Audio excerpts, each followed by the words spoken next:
Ders bir Dil becerileri. Önceden Japonca çalıştı.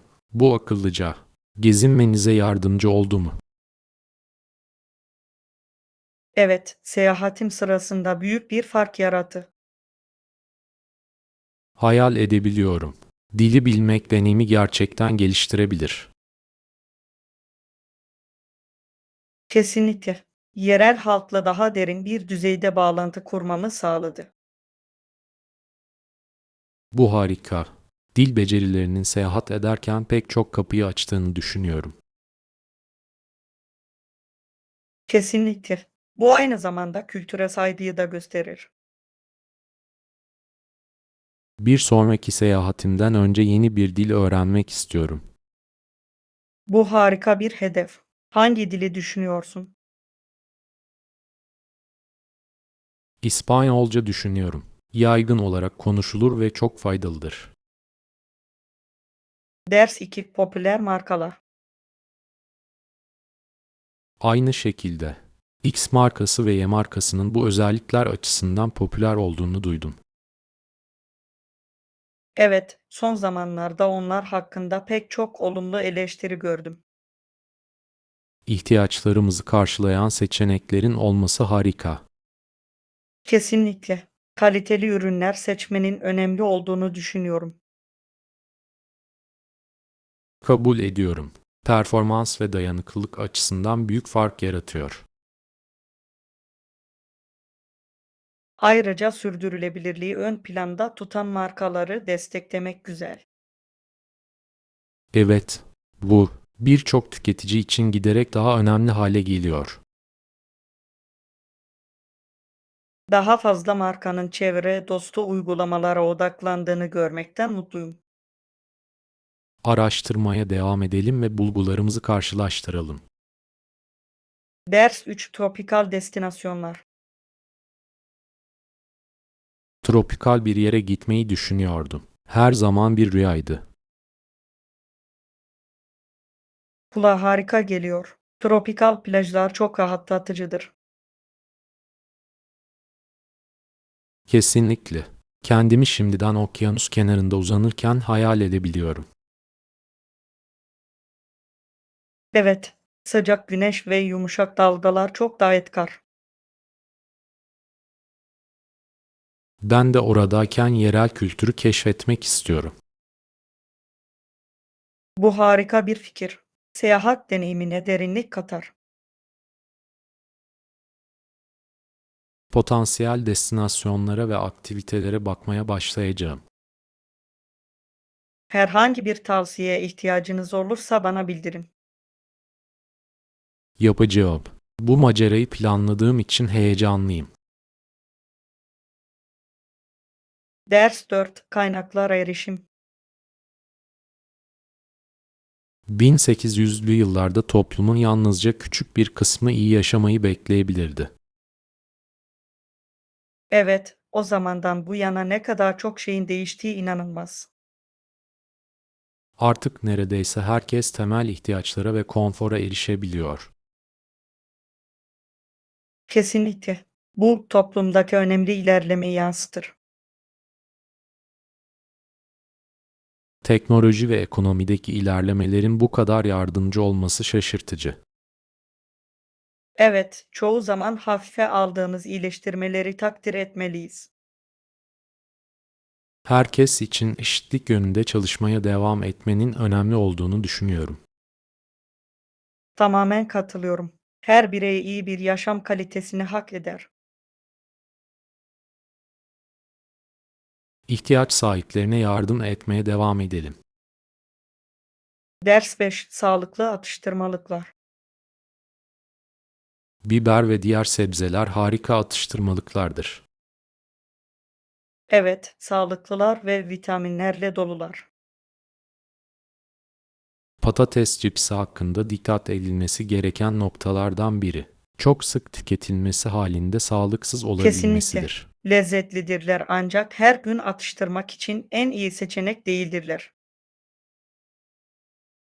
Taze sebzeler gibi daha sağlıklı seçenekleri elimde bulundurmayı tercih ederim. Bu akıllıca bir yaklaşım. Her şey beslenmemizdeki dengeyle alakalı. Kesinlikle. İkramların tadını ölçülü bir şekilde çıkarmanın önemli olduğunu düşünüyorum. Evet ve daha fazla meyve ve sebze tüketmek genel sağlığı iyileştirebilir. Gelin birlikte sağlıklı atıştırmalıklar hazırlamak için bir plan yapalım. Ders altı ödeme planı. Evet, standart 30 günlük ödeme planını önerdik. Bununla ilgili bir sorun var mı? Emin değilim. Katılan herkes için işe yaradığını doğrulamak istiyorum. Bu mantıklı. Ticari işlemlerde açık iletişim önemlidir. Kesinlikle. Herkesin aynı sayfada olduğundan emin olmak istiyorum. Olası endişeleri önceden ele almak her zaman daha iyidir. Evet, daha sonra birçok yanlış anlaşılmayı önleyebilir. Geri bildirimlerini almak için ekibi takip edeceğim. Harika. Bunun herkes için sorunsuz bir şekilde ilerlemesini sağlayalım. Ders 7. Deniz kenarını keşfetmek. Siyaside hakkında harika şeyler duydum. Yapılacak aktiviteler nelerdir? Çok fazla seçenek var. Güzel plajların ve su sporlarının keyfini çıkarabilirsiniz. Kulağa harika geliyor. Paddleboarding veya kano yapmayı denemek isterim. Evet, sudan manzaralar muhteşem. Peki ya yerel turistik mekanlar? Kontrol etmeye değer başka bir şey var mı? Kesinlikle. Büyüleyici mağazalar ve lezzetli deniz ürünleri restoranları bulunmaktadır. Bunlar bir plaj gününe mükemmel eklemeler gibi görünüyor. Sanırım yakın zamanda oraya bir gezi planlamalıyız. Tamamen varım. Maceramızı organize etmeye başlayalım. Ders 8. Birlikte yemek pişirmek. Bir ara birlikte yemek pişirme seansı yapmamız gerektiğini düşünüyordum. Bu bir plana benziyor. Yemek tarifleri ve yemek pişirme ipuçlarını paylaşabiliriz. Kesinlikle. Birbirimizden öğrenmenin eğlenceli bir yolu olacak. Evet, üstelik sonrasında lezzetli bir yemeğin tadını çıkarabiliriz. Birlikte yeni yemekler denemek için sabırsızlanıyorum. Ben de. Aklınızda spesifik tarifler var mı? Ev yapımı makarna yemeği yapmayı düşünüyordum. Kulağa harika geliyor. Sıfırdan makarna yapmayı öğrenmeyi çok isterim. Hadi bir tarih belirleyelim ve menümüzü planlamaya başlayalım. Ders 9 başlarken. Projenize başlarken yardıma ihtiyacınız olursa bana bildirin. Bunu takdir ediyorum. Bazen doğru yönü bulmak zordur. Anladım. Fikirleri beyin fırtınası yapmak düşüncelerinizi netleştirmenize gerçekten yardımcı olabilir. Evet, fikir alışverişinde bulunabileceğiniz birinin olması büyük bir fark yaratır. İhtiyacınız olduğunda bakış açımı sunmaktan mutluluk duyarım. Bu harika olurdu. İşbirliğinin yaratıcılığı artırdığını düşünüyorum. Kesinlikle. Süreç boyunca destek almak her zaman güzeldir. Dalmaya hazır olduğumda kesinlikle ulaşacağım. Dört gözle bekliyorum. Birlikte muhteşem bir şey yaratalım. Ders 10 beslenme farkındalığı. Pek çok popüler kitap, yeterli miktarda besin içermeyen diyetler önermektedir. Bu endişe verici. Dengeli beslenmek önemlidir. Kesinlikle. Bunun yerine vitamin ve mineral bakımından zengin tam gıdalara odaklanmalıyız. Evet, yemeklerimizde sağlık ve beslenmeye öncelik vermek önemlidir. Kendimizi yemek konusunda eğitmenin daha iyi seçimler yapmanın anahtarı olduğunu düşünüyorum. Kesinlikle. Bilgi daha sağlıklı yaşamlar sürmemizi sağlar. En sevdiğimiz besleyici tariflerimizi birbirimizle paylaşalım. Bu harika bir fikir. Yeni seçenekleri keşfetmenin heyecanını yaşıyorum. Birlikte birbirimizi daha iyi beslenmeye teşvik edebiliriz. Ders 11. Evcil hayvanları sosyalleştirmek. Evcil hayvanlarımızın daha fazla sosyalleşmeye ihtiyacı olduğunu düşünüyor musunuz? Kesinlikle. Yeni arkadaşlar edinebilir ve farklı deneyimlerin tadını çıkarabilirler. Evet, onların mutluluğu ve davranışları için sosyalleşme çok önemlidir. Kabul ediyorum. İyi uyum sağlamalarına ve daha az kaygılı olmalarına yardımcı olur. Onları evcil hayvan parkına götürmeyi düşündün mü? Bu harika bir fikir. Etkileşim kurmaları için mükemmel bir yer olurdu. Ayrıca diğer evcil hayvan sahipleriyle tanışabilir ve ipuçlarını paylaşabiliriz. Evet, evcil hayvan severlerle bağlantı kurmak her zaman güzeldir. Onları dışarı çıkarmak için bir gün planlayalım. Ders 12. Yağmurlu günler. Bugün dışarıda yağmur yağıyor. Evet, yağmur gerçekten şiddetli. Kalmak için mükemmel bir hava. Kesinlikle. Bazı rahat iç mekan aktivitelerinin tadını çıkarmak için harika bir bahane. Böyle günlerde güzel bir kitapla kıvrılıp film izlemeyi seviyorum. Kulağa mükemmel geliyor. Belki daha sonra bir film maratonu düzenleyebiliriz. Bunu çok isterim. Biraz patlamış mısır yapıp rahatlayabiliriz. Evet, yağmurlu bir öğleden sonrayı geçirmenin ideal yolu. Birlikte izlemek için birkaç film seçelim. Bir plana benziyor. Rahatlamak ve günün tadını çıkarmak için sabırsızlanıyorum. Ders 13. Müşteri hizmetleri. Bu çok uygun görünüyor. Soruları cevap vermekten fazlasını yapabilirler mi? Evet, rezervasyon konusunda yardımcı olabilirler ve önerilerde bulunabilirler. Bu harika. Müşteriler için deneyimi çok daha sorunsuz hale getirir. Kesinlikle. İyi müşteri hizmetleri memnuniyeti gerçekten artırabilir. Yardım etmek için ekstra çaba harcayan işletmeleri takdir ediyorum.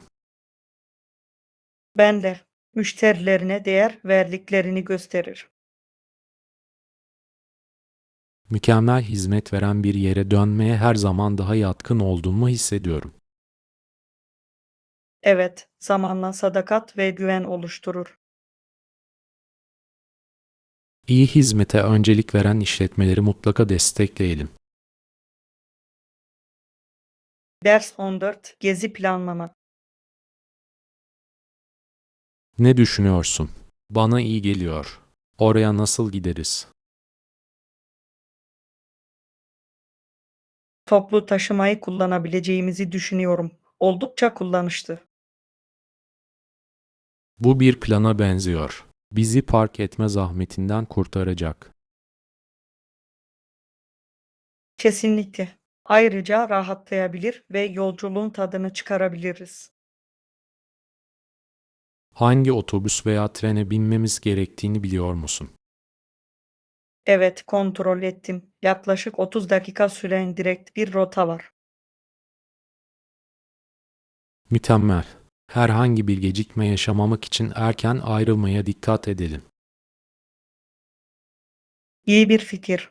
Gezimiz için heyecanlıyım. Ben de. Eğlenceli bir macera olacak. Ders 15 sunum ipuçları. Bunu kesinlikle deneyeceğim. Sunum stillerini denemeyi denediniz mi? Evet, yaptım. Sunum şeklimi değiştirmek gerçekten bir fark yarattı. İlginç. Hangi teknikleri etkili buldunuz? Hedef kitlemin ilgisini çekmek için görselleri ve etkileşimli öğeleri kullanmaktan keyif aldım. Harika bir yaklaşım gibi görünüyor. İnsanların ilgisini canlı tutuyor.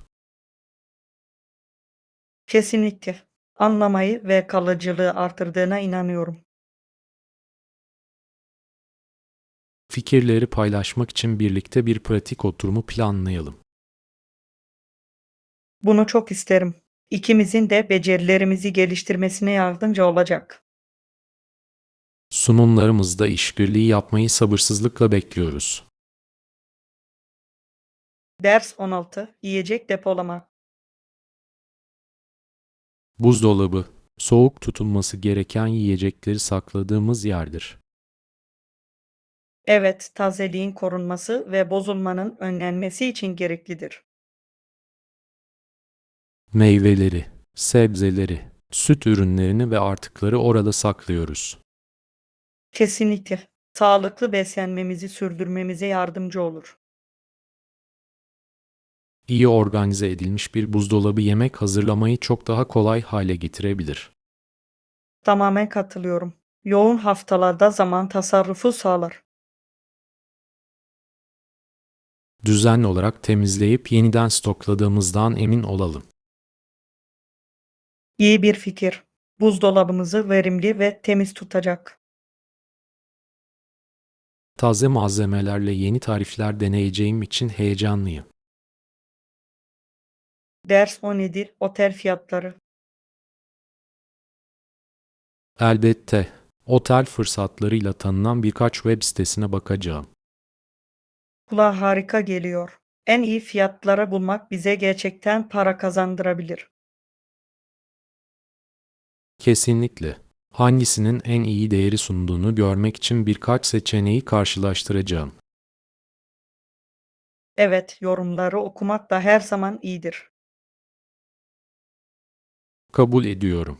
Müşteri geri bildirimleri değerli bilgiler sağlayabilir. Ayrıca hoş olmayan sürprizlerden kaçınmamıza da yardımcı olur. Kesinlikle. Bulgularımı sizinle mutlaka paylaşacağım. Ne keşfettiğinizi görmek için sabırsızlanıyorum. Mükemmel bir kaçamağı birlikte planlayacağız.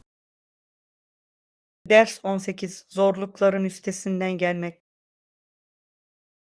Hayattaki zorlukların üstesinden gelmenin yolları vardır. Sadece yaratıcılık ve çaba gerektirir. Kesinlikle. Engelleri etkili bir şekilde nasıl yöneteceğinize dair herhangi bir ipucunuz var mı? Durumu iyileştirmeye yardımcı olabilecek her şeyi denemeye hazırım.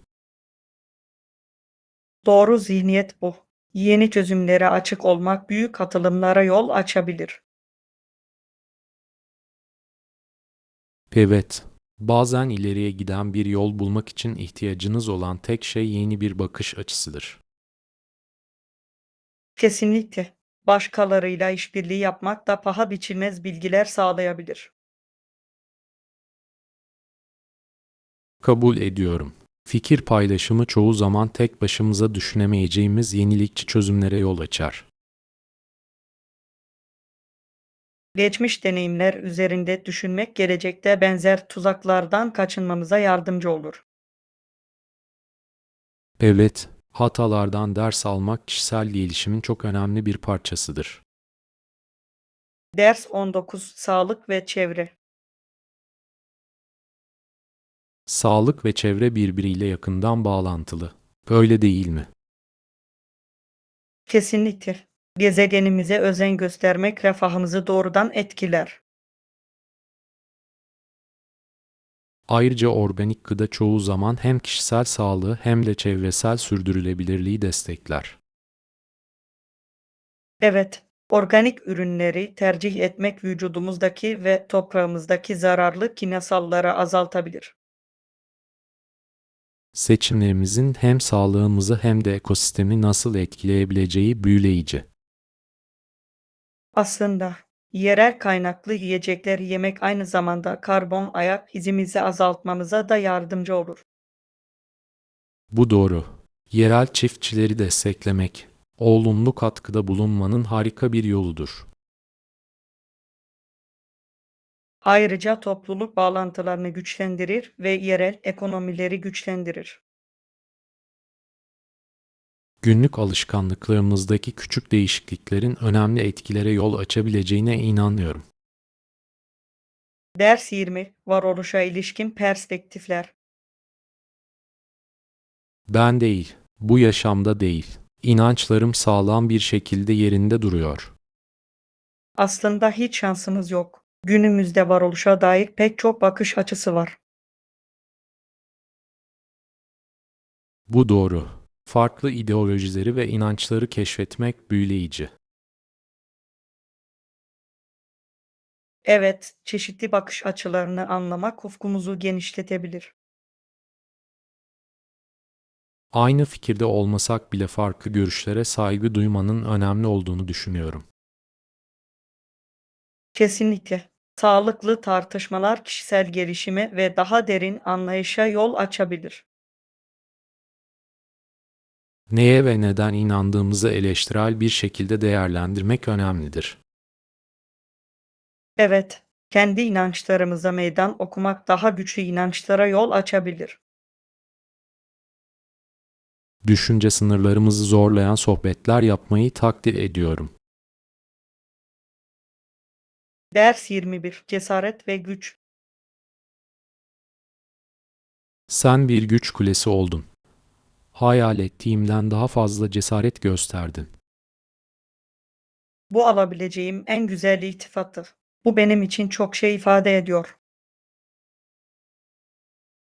Evet, zorluklarla yüzleşmedeki dayanıklılığınız etrafınızdakilere ilham veriyor. Teşekkür ederim. Hepimizin engelleri aşacak güce sahip olduğuna inanıyorum. Kesinlikle. Korkularla doğrudan yüzleşmek büyük cesaret gerektirir. Evet ve bazen başkalarının yanında olmak bile bir cesaret eylemidir. Tamamen katılıyorum. Zor zamanlarda birbirini desteklemek güçlü bağlar oluşturur. Gerçekten öyle. Birlikte yolumuza çıkan her şeyle yüzleşebiliriz. Senin gibi birinin köşemde olmasından dolayı minnettarım. Ders 22 Görgü kurallarının önemi. Pek çok insan, görgü kurallarının önemini ortadan kaybolmaya başlayıncaya kadar fark etmez. Bu doğru. Günümüzün hızlı dünyasında iyi davranışlar çoğu zaman hafife alınır. Evet, görgü kuralları etkileşimlerimizde saygıyı ve anlayışı teşvik eder. Kesinlikle. Katılan herkes için daha hoş bir atmosfer yaratır. Lütfen ve teşekkür ederim gibi küçük jestlerin çok işe yaradığına inanıyorum. Kesinlikle. Bu basit sözler birinin gününde önemli bir etki yaratabilir.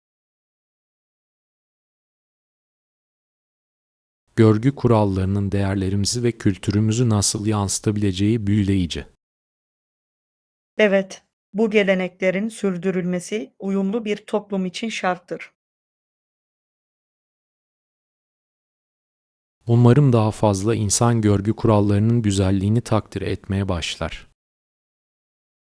Ders 23 Basit bir selamlama. Yanına gidip merhaba dedim ve yüzü anında değişti. Bu çok ilginç geliyor. Sonra ne oldu? Kızın yüzü aydınlandı ve bana sıcak bir şekilde gülümsedi. Bu harika. Bir gülümseme gerçekten birinin gününü aydınlatabilir. Evet, o anda bir bağlantı kurulmuş gibi hissettim. Basit bir selamlamanın bu kadar neşe yaratması şaşırtıcı. Kabul ediyorum. Günlük etkileşimlerimizde nezaketin gücünü gösterir. Kesinlikle. Küçük jestlerin başkaları üzerinde kalıcı bir etkisi olabilir. Ona ulaşmak için zaman ayırdığıma sevindim. Ders 24. Konuşmaların gelişmesi. Günümüzde özellikle sohbetlerde sosyal yaşamın yeni alanları ortaya çıkıyor. Evet, iletişim yöntemlerinin zaman içinde nasıl geliştiği büyüleyici. İnsanlar çeşitli konuları tartışmaya her zamankinden daha açık.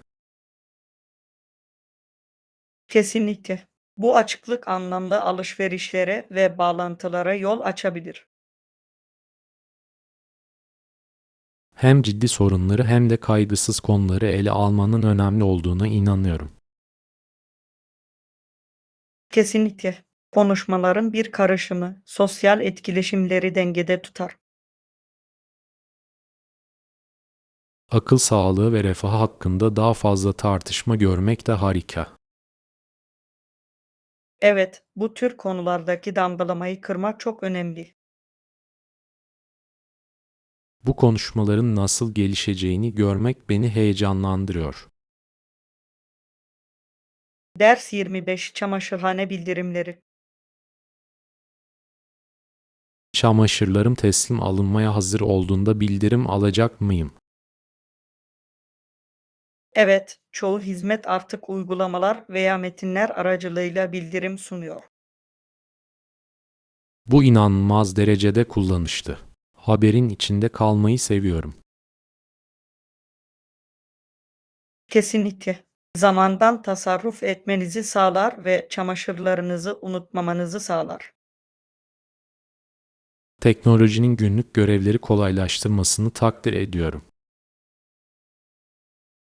Evet, işlerin bu kadar daha verimli hale gelmesi şaşırtıcı. Bu hizmeti denemek için sabırsızlanıyorum. Kolaylığı seveceksiniz. Hayatı gerçekten kolaylaştırıyor. Bir daha asla çamaşır yıkama konusunda endişelenmeyeceğimi sabırsızlıkla bekliyorum. Ders 26. Dijital okumanın faydaları. Kitap okumak özellikle dijital formatta rahatlatıcı geliyor. Evet öyle. Dijital okuma deneyiminden başka ne gibi faydalar fark ettiniz? Birden fazla kitabı tek bir cihazda taşımanın rahatlığı muhteşem. Kesinlikle. İstediğiniz zaman başlıklar arasında geçiş yapmak çok kolaydır. Ayrıca dijital kitaplar genellikle ayarlanabilir yazı tipi boyutları gibi özelliklerle birlikte gelir. Evet, okumayı herkes için daha rahat hale getirmek açısından bu harika. Ve birçok platform kolayca vurgulamanıza ve not almanıza olanak tanır. Kesinlikle. Öğrenme deneyimini geliştirir ve kalıcılığa yardımcı olur. Ayrıca görme bozukluğu olan kişiler için erişilebilirlik seçeneklerinin de hayranıyım. Ders 27. Yerel lezzetler. Seyahatleriniz sırasında ilginç yerel yemekler denediniz mi? Evet, yaptım. Geçenlerde lezzet dolu harika sokak yemeklerinin tadına baktım. Kulağa hoş geliyor. Sonunda ne denedin?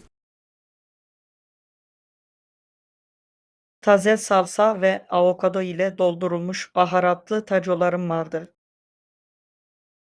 Vay, Kulağa çok lezzetli geliyor. Yerel yemeklerin çoğu zaman kültürü yansıtmasını seviyorum. Kesinlikle. Yemek bir yeri deneyimlemenin harika bir yoludur. Oradayken herhangi bir tatlı veya atıştırmalık denediniz mi? Evet, Hindistan cevizi ve pirinçle yapılan geleneksel bir tatlım vardı ve muhteşemdi. Bunları mutlaka denenmesi gereken yemekler listesine eklemeliyim. Ders 28 İş olanakları. Son zamanlarda alanındaki iş fırsatlarını araştırıyorum. Bu harika. Umut verici olanları buldunuz mu? Evet, becerilerime uygun birkaç ilginç pozisyonla karşılaştım. Bu heyecan verici geliyor. Ne tür roller düşünüyorsunuz? Pazarlama ve proje yönetimindeki pozisyonlara bakıyorum. Her ikisi de büyüme potansiyeli yüksek olan harika alanlardır. Kesinlikle. Bu alanlarda gerçekten bir etki yaratabileceğimi hissediyorum. Yapabileceğine inanıyorum. Deneyiminiz kesinlikle parlayacak. Teşekkürler. Yakında bir şeylerin ineceği konusunda umutluyum. Ders 29 Tarihsel bağlam. Eskiden altında ve egemen olan Papa'nın Vatikan'da önemli bir rolü var. Bu büyüleyici. Vatikan'ın çok zengin bir tarihi var. Evet, yüzyıllara dayanan gelenek ve etkilerden bahsediyoruz. Kesinlikle. Vatikan sanat, kültür ve dinin merkezidir. Onunla bu kadar güç ve zenginliğin ilişkilendirilmesi şaşırtıcı. Papalığın zaman içinde nasıl geliştiğini ilgi çekici buluyorum. Evet, toplumdaki ve politikadaki daha geniş değişiklikleri yansıtıyor. Tarihi hakkında daha fazla şey öğrenmeyi çok isterim. İlk elden görmek için bir ziyaret planlamalıyız. Ders 30 Ağrı giderme seçenekleri. Evet, çeşitli ağrı kesiciler mevcut. Bunu bilmek güzel. İhtiyacınız olan spesifik bir şey var mı? Son zamanlarda bazı baş ağrılarıyla uğraşıyorum. Bu yüzden yeni bir şey deneyebilirim. Mutlaka eczacınızdan öneri almalısınız. Yapacağım. Profesyonel tavsiye almak her zaman faydalıdır. Kesinlikle. Durumunuza göre en iyi seçenekleri önerebilirler. Beni kolladığın için minnettarım. Elbette. Yakında daha iyi hissedeceğinden emin olmak istiyorum. Sonunda ne elde edeceğimi sana bildireceğim. Ders 31 Sabah rutinleri. Sabah rutininiz nasıl?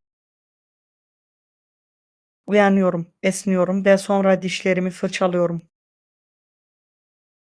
Bu, güne tazeleyici bir başlangıç gibi görünüyor. Evet, kendimi enerji dolu ve gelecek her şeye hazır hissetmeme yardımcı oluyor. Sabahları esnemeyi denemeliyim. Sık sık atlıyorum. Gerçekten fark yaratıyor. Kaslarınızı uyandırır. Bunu rutinime ekleyeceğim. Dişlerinizi fırçaladıktan sonra ne yaparsınız? Genellikle günümü beslemek için sağlıklı bir kahvaltının tadını çıkarırım. Bu çok akıllıca. İyi bir kahvaltı çok önemlidir. Ders 32 Moda seçimleri. Slim fit ne dersiniz? Daha özeldirler ve bu sorunu çözebilirler. Bu iyi bir fikir gibi görünüyor. Genellikle çok daha iyi görünürler. Evet, genel silüetinizi gerçekten geliştirebilirler. Daha rahat oturduklarını da fark ettim. Kesinlikle. Ayrıca farklı durumlar için yukarı veya aşağı giyinebilirler. Bu çok yönlülüğü seviyorum. Bir çift denemem gerekecek. Birlikte alışverişe gidelim. Doğru uyumu bulmanıza yardımcı olmayı çok isterim. Kulağa eğlenceli geliyor. Desteğinizi takdir ediyorum. Harika bir gün geçireceğiz. Ders 33. Yeni bir şehri keşfetmek. Gitmeden önce bu konuda harika şeyler duydum. Güzel bir şehir. Bunu ben de duydum. En çok neyi görmekten heyecan duyuyorsunuz? Tarihi mekanları ve yerel mutfağı keşfetmek için sabırsızlanıyorum. Ben de değil.